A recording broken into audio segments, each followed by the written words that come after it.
Hello everyone, c'est moi pour ma vidéo du dimanche. J'espère que vous allez bien et que vous avez passé une excellente semaine. Moi, comme vous pouvez le voir, ça va un petit peu mieux. Je suis pas tout à fait remise, mais je me sens suffisamment d'attaque pour attaquer de vrais sujets. Allez, maintenant, sans tarder, on rentre dans le vif du sujet et cette histoire m'a fascinée. Samedi 18 novembre 2023 dernier, SpaceX, la société spatiale d'Elon Musk, a lancé le vaisseau spatial Starship depuis Starbase à Boca Chica sur la côte des États-Unis. Le lancement a constitué une étape cruciale dans l'histoire de l'exploration spatiale.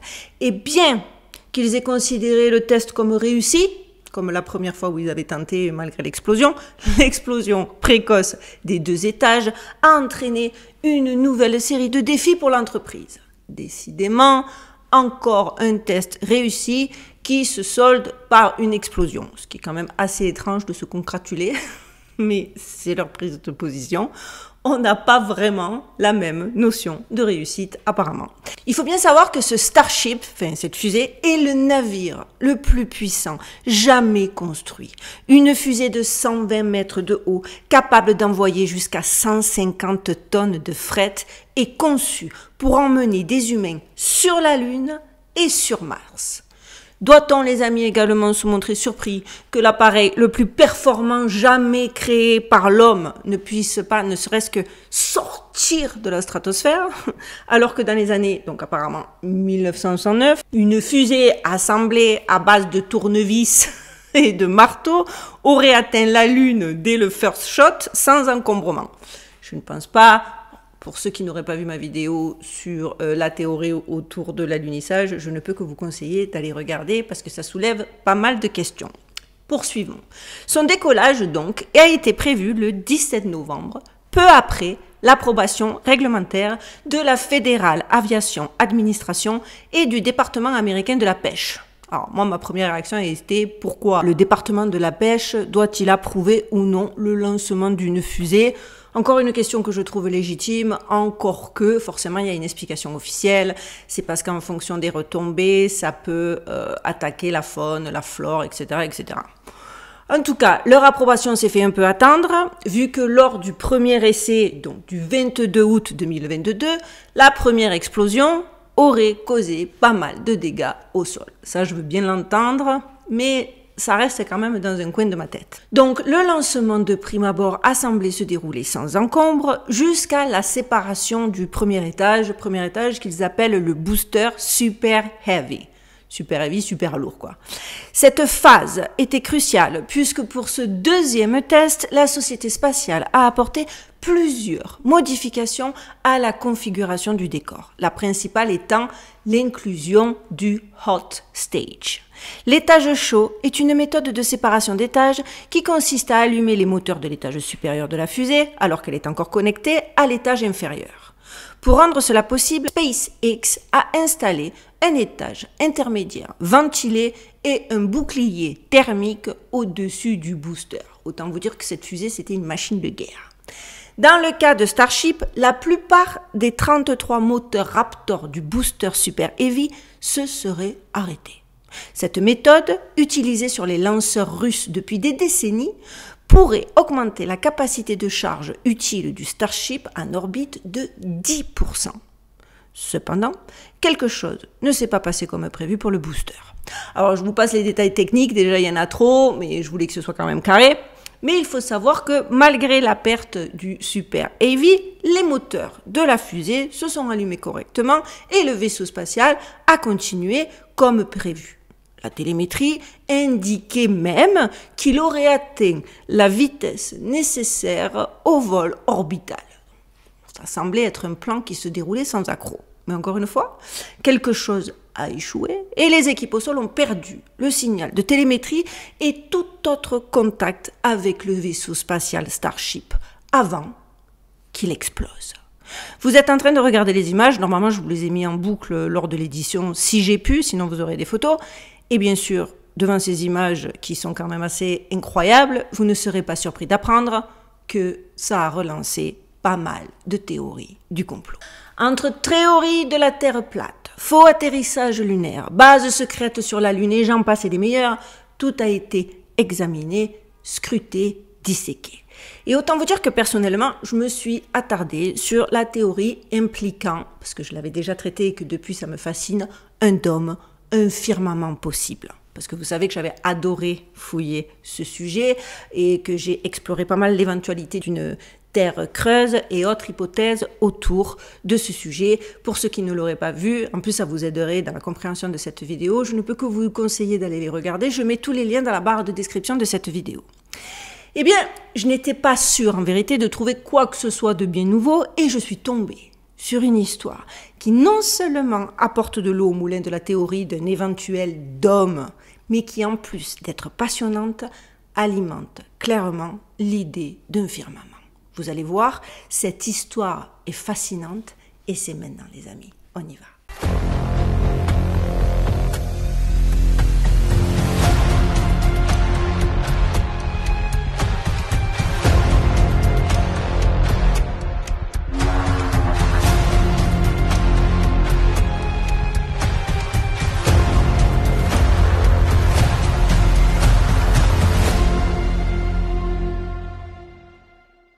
Au début des années 1970, des rumeurs ont commencé à circuler sur une mystérieuse substance découverte en Afrique par un explorateur italien inconnu. Il s'agit d'Angelo Pittoni, un personnage hors du commun qui, d'après les quelques informations disponibles en ligne, se dit géologue de la FAO, botaniste, découvreur de mines d'émeraude, expert en pierres rares et en lapis-lazuli, explorateur de lieux reculés, découvreur de pièces archéologiques uniques, ainsi que médaillé d'or de la résistance et commando des forces spéciales britanniques de l'OSS américain, qui est, pour ceux qui ne le sauraient pas, l'ancêtre de la CIA. Faut avouer que le gars, il s'est un peu saucé, parce que là, il a mis tous les métiers possibles et imaginables, mais en tout cas, c'est les informations que j'ai trouvées en ligne. En 1990, cet homme se trouva plongé au cœur de la Sierra Leone, sa mission le conduisant à évaluer l'ampleur des gisements de diamants. Un défi de taille, car les indigènes, farouchement attachés à leur trésor terrestre, n'accueillaient guère favorablement les intrusions extérieures. C'est par l'intermédiaire d'un collègue, un Afro-Américain évoluant sur ce sol africain, que les portes de l'exploration s'entr'ouvrirent. Les liens étroits qu'il avait noués avec les capitaines locaux lui permirent finalement d'obtenir l'autorisation de mener des prospections et d'entreprendre des analyses beaucoup plus poussées. C'est ainsi qu'au cœur de cette contrée mystérieuse, tandis qu'il scrutait attentivement une strate de sol, l'inattendu se présenta à lui. L'un des chefs de la tribu, empreint de mysticisme, le voyant examiner attentivement cette parcelle de terre et ceux qui s'y trouvaient au sol, lui chuchota. « Je comprends votre quête, vous recherchez les anges déchus. » Devant l'air intrigué et interrogatif de Pittoni, le capitaine poursuivit et il tissa le récit d'une ancienne civilisation céleste, corrompue au point que même Allah les contraignit à descendre sur notre planète, abandonnant le ciel et les étoiles. Les étoiles, selon lui, représentaient les diamants, mais alors, qu'est-ce que le ciel? Et alors qu'il finissait son récit par cette intrigante question, il désigna la parterre de terre à Pittoni, et une vision extraordinaire se dessina alors devant ses yeux. Des amas de roches d'une teinte bleu ciel surréaliste jaillirent des entrailles de la terre. Intrigué, Pittoni présuma d'abord qu'il s'agissait de turquoise. Toutefois, les échantillons furent prélevés, prêts à être scrutés à la lumière d'une analyse approfondie à son retour. Et la réalité, les amis, dévoila des secrets bien plus extraordinaires. Ce qui avait débuté comme une mission minéralogique ordinaire évoluait désormais vers un récit empreint de mystère et de potentialité extraordinaire. Les pierres bleues du ciel étaient-elles la clé d'une vérité ancienne et oubliée? Son périple ne faisait que commencer, révélant des mystères enfouis depuis des millénaires. Autant vous dire qu'à l'époque, Pittoni ne se rend même pas compte que, en fait, ce que le chef lui a raconté est une sorte de version africaine du mystérieux livre d'Enoch. Ce qui l'intéresse surtout, c'est cette pierre bleue, la Sky Stone, la pierre du ciel, comme il l'a spontanément décidé de l'appeler. Et vous allez voir qu'il était loin de se douter de combien cela était approprié. Après avoir prélevé des échantillons, il les a envoyés pour analyse au laboratoire des universités de Genève, Rome, Utrecht, Tokyo et Freiberg. Les résultats sont rapidement revenus, étonnants, énigmatiques, mais surtout unanimes. La pierre bleue n'existe pas, ou en tout cas, du moins, pas dans la nature. Sa composition, plus de 77% d'oxygène, puis du carbone, du silicium, du calcium, du sodium, laisse penser à un produit de synthèse, une sorte de plâtre. Mais les mystères ne s'arrêtaient pas là. La pierre bleue, observée au microscope, s'avère fibreuse avec des cristaux blancs et le bleu disparaît presque inexplicablement. Ajoutant à l'énigme, cette pierre se trouvait encore dans des couches de sol datant d'au moins 12 000 ans, une époque bien trop ancienne pour concevoir qu'une civilisation puisse être capable de maîtriser des technologies avancées pour produire cette espèce de matière. Et vous pensez que c'est assez? Eh bien non, dites-vous que l'aventure de Pittoni ne s'arrête pas là.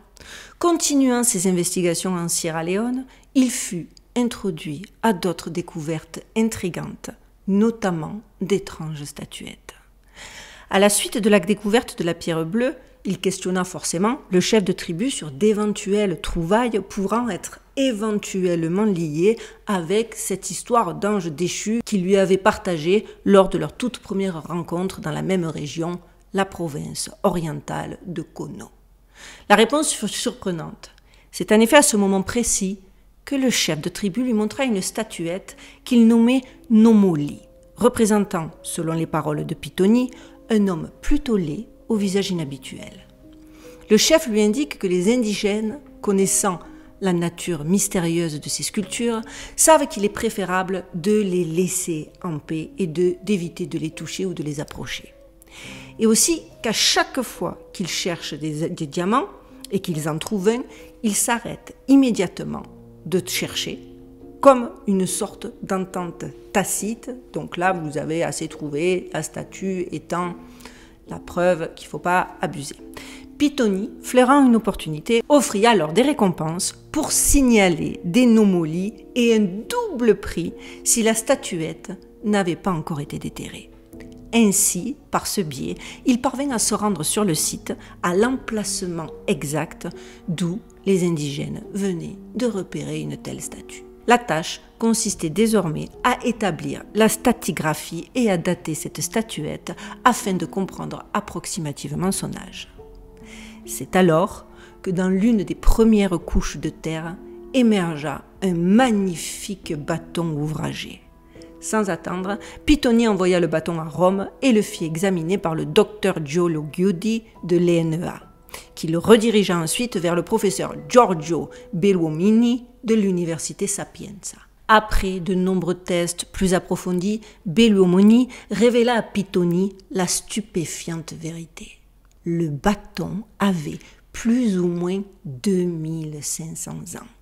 Une datation qui suggérait que 6 couches plus basses, dans les strates donc, nous étions donc à 12 500 ans avant Jésus-Christ. Une chronologie vertigineuse même pour l'Afrique, défiant les conceptions temporelles et plongeant Pittoni dans les abysses de l'histoire ancienne. Pittoni est alors retourné chez lui en Europe et a rapporté les roches mystérieuses à une université pour des tests encore plus poussés. Les résultats ont confirmé que les pierres ne correspondaient à aucun minéral connu sur la planète. Les chercheurs ne pouvaient expliquer pourquoi les pierres conservaient cette couleur bleue très spéciale. Lorsqu'une petite pièce, un petit morceau a été pulvérisé et observé sous un microscope, aucune couleur bleue n'était alors visible. Chauffer la pierre à des températures élevées n'altérait même pas le minéral. Les acides ne le décomposaient pas. incroyable, tout le monde était perplexe. Une analyse encore plus approfondie que la première a aussi renforcé que 77,17% de la pierre était bel et bien de l'oxygène et que la composition restante comprenait du carbone, du calcium et un composé organique inconnu. L'âge des pierres célestes pourrait remonter à 55 000 ans. Après cela, on perd complètement la piste de Pittoni. Les récits en ligne ne pourraient pas être plus étranges que ce que j'ai vu, suggérant qu'il avait été décoré de la Silver Star américaine, qu'il était d'une manière ou d'une autre impliqué avec la CIA, qu'il était un agent secret, explorateur dans les jeunes amazoniennes et découvreur d'une cité maya. En plus de tout ce que je vous ai dit en intro, là, le gars, son curriculum vitae, il ajoutait, il se multipliait à vitesse grand V. Voici, vous le voyez en photo, l'un des rares clichés disponibles d'Angelo Pittoni avec une figure Nomoli de la tribu qui lui a donné les fameuses pierres célestes. Depuis, un grand nombre de ces figurines ont été mises au jour et certaines ont rejoint les collections du British Museum de Londres et du Musée de l'Homme de Paris. Des analyses, des recherches et des études approfondies n'ont pas permis d'obtenir des réponses sur la civilisation qui les a créées ou même sur leur fonction. Encore une preuve, si nous en avions besoin, que définitivement, nous ne connaissons pas grand-chose sur des potentielles anciennes civilisations. C'est en 2021 que l'histoire suscite à nouveau l'intérêt en raison de la série Ancient Aliens sur History Channel et d'un autre homme, l'artiste et designer américain Jared Collins. Collins a tenté d'obtenir un échantillon du matériau bleu depuis qu'il l'avait vu pour la première fois en 2013 entre les mains d'un marchand de pierres précieuses à Hong Kong. Le marchand a raconté une histoire étrange selon laquelle les pierres venaient du ciel et qu'il avait fait tester un échantillon au GRS Swiss Lab par le brillantissime Dr. Prietti, spécialiste de l'identification et la caractérisation des pierres précieuses de haute qualité provenant des mines nouvellement découvertes, et aussi spécialiste de la détermination de l'origine des pierres précieuses provenant des régions minières classiques, de l'identification des imitations de pierres précieuses, des pierres synthétiques et des nouveaux traitements de pierres précieuses, et aussi de l'expertise et la spécialisation dans le classement des couleurs et le marquage de la couleur des pierres précieuses, comme les descriptions qu'on lui doit, bien connues comme sang de pigeon ou bleu royal du type GRS. Donc vous l'avez compris, un ponte absolu. Après 15 mois d'attente, les résultats tombèrent comme un couperet. Le docteur, le top du top des spécialistes, n'avait pas pu déterminer la composition de la pierre et a fini par renvoyer l'échantillon en le mentionnant comme non identifiable. Intrigué par cette histoire de dingue, Collins a alors essayé d'acheter un échantillon au marchand, mais le marchand a refusé. L'Américain est alors reparti les mains vides, mais l'histoire est restée dans son esprit. Il a alors commencé à faire des recherches en ligne et a découvert toute l'étrange histoire d'Angelo Pittoni et de sa pierre composée d'oxygène. Collins n'a pas pu trouver plus d'informations que ça sur l'homme, je vous dis c'est très compliqué. À la place, il s'est concentré sur la possession d'une pierre céleste et sur l'obtention d'une preuve tangible. Au musée d'Eric von Daniken, le Mystery Park à Interlaken en Suisse, un échantillon restait en exposition aux côtés des statues représentant les étranges êtres du ciel, les fameux Nomoli. Malheureusement, le musée ne voulait pas se séparer d'un échantillon de la pierre. En dernier recours, Collins a de nouveau contacté le même marchand qui lui avait raconté l'histoire, le marchand de pierres précieuses à Hong Kong, et à sa grande surprise, cette fois, le marchand était réceptif. Là, c'est 1 an plus tard. Il lui expliqua que le même échantillon testé au GRS Swiss Lab était disponible s'il le souhaitait et il lui a même envoyé une lettre lui expliquant un petit peu comment il avait réussi à trouver ces pierres célestes.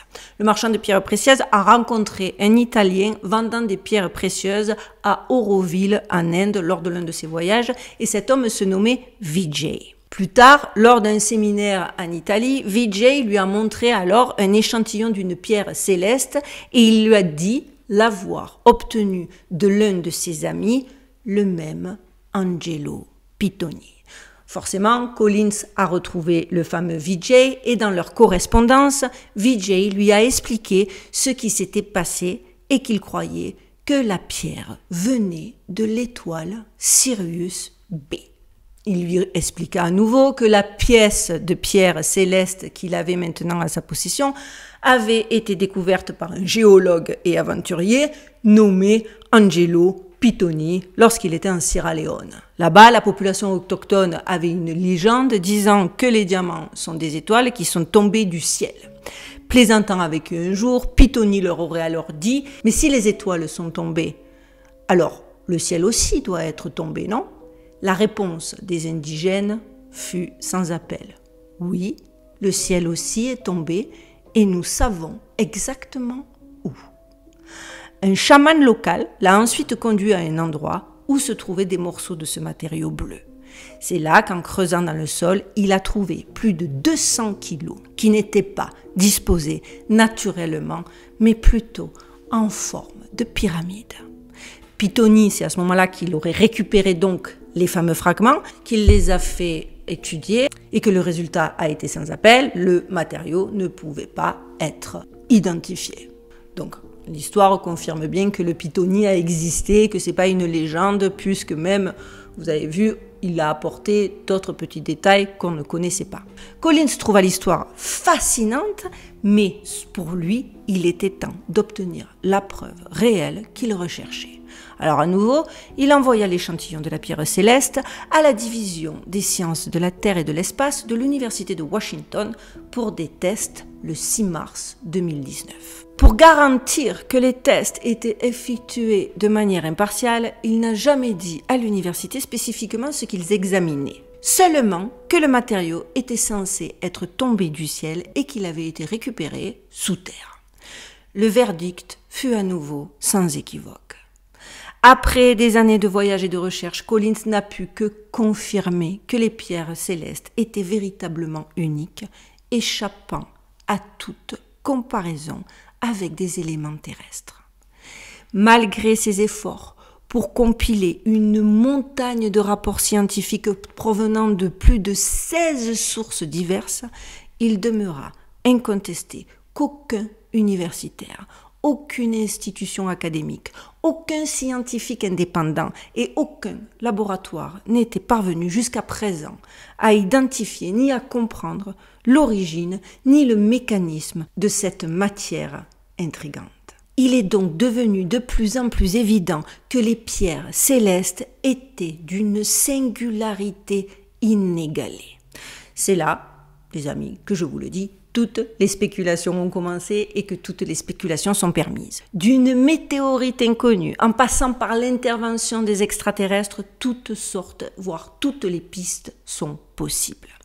Si on s'en réfère à l'origine même, pour la tribu africaine et leurs convictions profondes, il s'agit de quelque chose concernant des entités descendues du ciel et apportant des morceaux du ciel avec eux. Soit, pour certains de nos amis possibilistes, on va dire possibilistes pour pas redire conspirationnistes, un morceau de dôme, un morceau de firmament. Il faut quand même bien avouer que lorsque l'on regarde une fois encore les images que je vais vous remettre de l'explosion de la fusée d'Elon Musk, il y a de quoi être intantiné perturbé. La théorie du firmament, également connue sous le nom de modèle du cosmos géocentrique, est une ancienne conception cosmologique qui a ses racines dans diverses civilisations anciennes. Selon cette théorie, la Terre est le centre de l'univers et au-dessus d'elle se trouve un dôme ou une sphère solide appelée le firmament. Cette structure solide aurait la fonction de séparer les eaux au-dessus de la terre de celle en dessous. Je ne peux encore une fois que suggérer à ceux qui n'auraient pas vu les 2 vidéos où je développe le sujet à base d'éléments scientifiques, parce qu'encore une fois, cette théorie ne sort pas de mon cerveau. Ne venez pas m'attaquer en disant mais elle dit n'importe quoi, et avec les 2-3 termes scientifiques que vous connaissez, ce n'est pas ma théorie. je suis pas assez intelligente pour établir ce genre de théorie. Je creuse autour parce que je les trouve fascinantes et que je trouve qu'elles valent la peine d'être explorées. Mais vraiment, allez voir ces vidéos parce que c'est pas moi, hein, c'est Edmond Halley, enfin, c'est des pointures quoi qui les ont explorées. Donc allez-y, vous comprendrez mieux. Et quand on colle la vérité, les pièces du puzzle en y rajoutant la découverte, parce que moi je suis open bar, open mind, hein, vous le savez, c'est-à-dire ceci me rappelle cela, je dis pas que c'est vrai, je dis pas que c'est forcément lié, c'est ma lecture à moi. C'est que quand on se rappelle la découverte de la ringwoodite, cette étrange pierre bleue découverte par Tim Ringwood en 2014, qui a décelé un petit échantillon de ringwoodite dans un diamant trouvé au Brésil et qui a ainsi permis aux scientifiques de confirmer la présence de l'eau à des profondeurs importantes sur la surface de la Terre, les choses ont quand même tendance à drôlement s'emboîter. La ringwoodite est un minéral, il faut le savoir, qui se forme à des profondeurs élevées dans le manteau de la Terre. Des profondeurs élevées, hein, entre 525 et 660 km sous la surface. Ce minéral est particulièrement spécial car il a la capacité d'absorber de l'eau dans sa structure moléculaire. C'est quand même... Enfin, moi, je trouve que c'est d'une logique presque imparable. Et même si je dis pas que c'est la vérité absolue et que c'est ça et que c'est pas autre chose, c'est quand même assez perturbant. Dites-moi si vous n'êtes pas d'accord avec moi. Il faut savoir qu'à des profondeurs extrêmes, la pression et la chaleur sont telles que l'eau se trouve sous forme de molécules hydroxyles, composées d'oxygène et d'hydrogène. La ringwoodite a la capacité d'absorber ces molécules hydroxyles dans ses pores, emprisonnant ainsi l'eau à l'intérieur de sa structure. Rappelez-vous la fameuse phrase que l'on retrouve dans nombre de livres religieux et qui est presque devenue un adage, « Ce qui est en haut est comme ce qui est en bas ». Et du coup, faut bien avouer, c'est alors la farandole de questions. Le déluge mondial de Noé a-t-il été provoqué par des ouvertures dans le firmament, incitant les eaux à déferler et à engloutir la planète en dessous?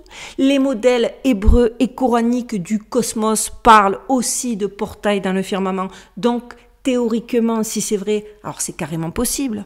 Ou le déluge de Noé et d'autres du même genre était-il le résultat d'une ouverture dans le firmament sous nos pieds? Est-ce que ceci expliquerait cela? Parce que le déluge, c'est quand même à travers l'histoire et peu importe aux quatre coins du monde, quoi. Et aussi, est-ce que cela n'expliquerait-il pas pourquoi tous les cratères d'impact de comètes sont alignés verticalement et fréquemment remplis d'eau? Parce que oui, certains ont aussi avancé que si la Terre tournait vraiment à 1000 miles par heure, tout en se déplaçant à 67 000 miles par heure autour du Soleil, il est certain que certaines comètes et météores auraient percuté systématiquement la Terre à angle droit.